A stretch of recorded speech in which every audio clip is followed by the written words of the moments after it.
السلام علیکم پیارے بچوں، ہم چوتھی کلاس کے ساتھ حاضر ہیں، تو چلیں جلدی سے وضو کر لیں، ہمارا نماز ٹائم شروع ہو گیا ہے۔ التحیات للہ والصلوات والطیبات والسلام علیکہ السلام علیکہ ایہا النبی ورحمۃ اللہ وبرکاتہ، السلام علینا وعلی عباد اللہ الصالحین، اشہد ان لا الہ الا اللہ واشہد ان محمدا عبدہ ورسولہ، اللہم صل علی محمد وعلی آل محمد كما صليت على إبراهيم وعلى آل إبراهيم إنك حميد مجيد، اللهم بارك على محمد وعلى آل محمد كما باركت على إبراهيم وعلى آل إبراهيم إنك حميد مجيد، رب اجعلني مقيم الصلاة ومن ذريتي ربنا وتقبل دعاء، ربنا اغفر لي ولوالدي وللمؤمنين يوم يقوم الحساب۔ چلے بچے اب حدیث کلاس شروع ہونے لگے، سب بچے با ادب ہو کے بیٹھ جائیے۔ قال رسول اللہ صلی اللہ علیہ وسلم سم اللہ وکل بیمینک وکل مما یلیک تحادو تحابو۔ پیارے بچوں، آج ہم آپ کو والدین کا ادب سکھائیں گے۔ پچھلی کلاس میں ہم نے اللہ تعالیٰ کا ادب سیکھا تھا اور اللہ کے نبی حضرت محمد صلی اللہ علیہ وسلم کا ادب سیکھا تھا۔ تو پیارے بچوں، والدین سے ادب سے کیسے بات کرتے ہیں یا ان کے ادب کرنے کا کیا طریقہ ہے، آئیے ہم آپ کو بتاتے ہیں۔ والدین سے محبت اور احترام سے پیش آئیں۔ ماں باپ جس کام کا حکم دے وہ فوراً کریں، جس کام سے منع کریں اس سے فوراً رک جائیں۔ گھر میں بلا وجہ شور نہ کریں اور ضد بھی نہیں کریں، اچھے بچے تو ضد کرتے بھی نہیں۔ والدین کی موجودگی یا دوسرے بڑے لوگوں کی مجلس میں پاؤں پھیلا کر نہ بیٹھیں اور ٹانگ پر ٹانگ چڑھا کے بھی نہیں بیٹھنی چاہیے، یہ اچھی عادت نہیں ہوتی۔ آپ جب باہر سے آئیں تو اپنے امی ابا اور گھر کے سب افراد کو کہیں السلام علیکم۔ ماں باپ بلائیں تو فوراً جی کر کے جواب دیں۔ والدین کو ناراض نہ کریں، اس سے اللہ تعالیٰ ناراض ہوتا ہے۔ جب آپ دعا مانگیں تو والدین کے لیے بھی دعا کریں۔ ماں باپ کے لیے دعا کے یہ الفاظ ہیں، رب ارحمہما کما ربیانی صغیرا۔ پیارے بچوں، اس دعا کا مطلب یہ ہے کہ اے ہمارے رب، ہم ان پر رحم فرما جیسا کہ بچپن میں انہوں نے ہمیں پالا۔ ماں باپ کے ساتھ ان کے دوستوں کا بھی ادب کریں۔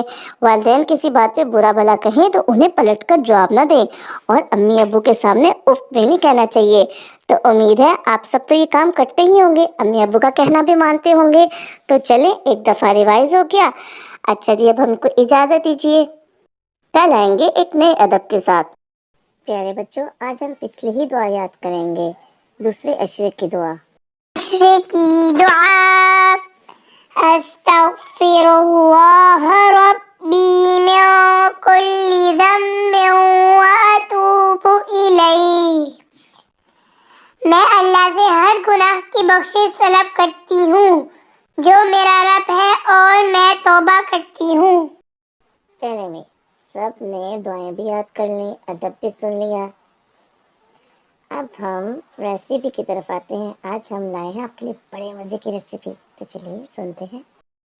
پیارے بچوں، آج ہم آپ کے لیے لے کے آئے ہیں کرسپی فرینچ فرائز کی ریسیپی۔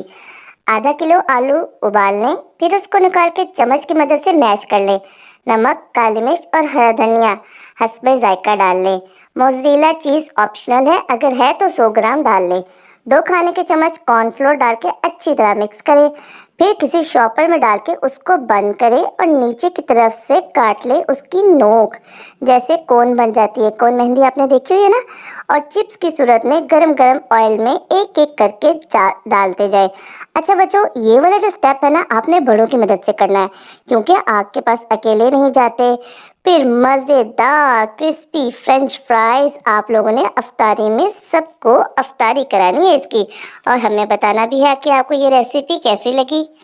چلے بھائی، سب سے آخری کلاس اور مزے کی، امید ہے آپ نے اپنے سب ہوم ورک مکمل کر لیے ہوں گے۔ تو اب ہے کہانی ٹائم، چلیں شروع کرتے ہیں۔ ٹیپو بہت خوش تھا کیونکہ امی ابو نے اسے چھانگا مانگا جانے کی اجازت دے دی تھی۔ ٹیچرز نے بتایا کہ وہاں جھولے ہیں، ایک ریل گاڑی ہے، جھیل ہے اور اونچی اونچی درخت بھی ہیں۔ ٹیپو سوچ رہا تھا کہ سب دوستوں کے ساتھ سیر کا کتنا مزہ آئے گا، چھپن چھپائی کے لیے تو یہ جگہ بہت ہی اچھی ہے۔ یہ سوچ کر ٹیپو کو بہت خوشی ہو رہی تھی۔ امی نے سونے سے پہلے سمجھایا، ٹیپو بیٹے اپنی ٹیچرز کے ساتھ رہنا، اکیلے ادھر ادھر نہ گھومنا۔ ٹیپو مزے سے ہر بات پہ جی امی جان، جی امی جان کہہ رہا تھا۔ رات ٹیپو نے اپنی بس آنکھوں میں گزاری، کیونکہ اس کو خواب میں بھی یہی دکھائی دے رہا تھا کہ وہ چھنگا مانگا کی سیر کر رہا ہے۔ صبح جلد ہی اس کی آنکھ کھل گئی۔ جلدی جلدی تیار ہو کر سب بچے بس میں سوار ہو کے سیر کے لیے نکل پڑے۔ چھانگا مانگا اتنا بڑا اور خوبصورت جنگل تھا۔ ایک جگہ پر آ کر ٹیپو اور اس کے دوست چھپن چھپائی کھیلنے کے لیے چپکے سے نکل گئے۔ اونچے اونچے درختوں کے پیچھے اور ہری بھری جھاڑیوں میں چھپنے کا کتنا مزہ آنے والا ہے، یہ سوچ کر ٹیپو کافی دور نکل گیا۔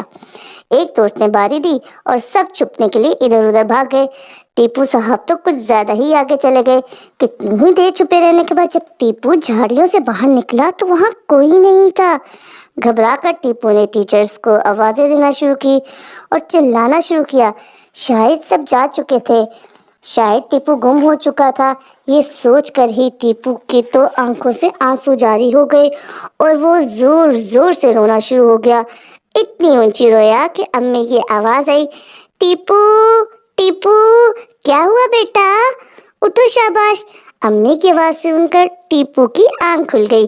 آنکھیں ملتے ہوئے ٹیپو بولا، ہائے اللہ، کیا یہ میرا خواب تھا؟ شکر الحمدللہ۔ پیارے بچوں، آپ بھی جب کہیں جائیں تو ہمیشہ بڑوں کے ساتھ ہی رہیں اور امی ابو جو بھی نصیحت کریں اس پر عمل کرنے میں ہی بھلائی ہے، آپ کی بھی اور ان کی بھی۔ تو کیسی لگی یہ کہانی؟ ہمیں اگلی کلاس میں ضرور بتائیے گا۔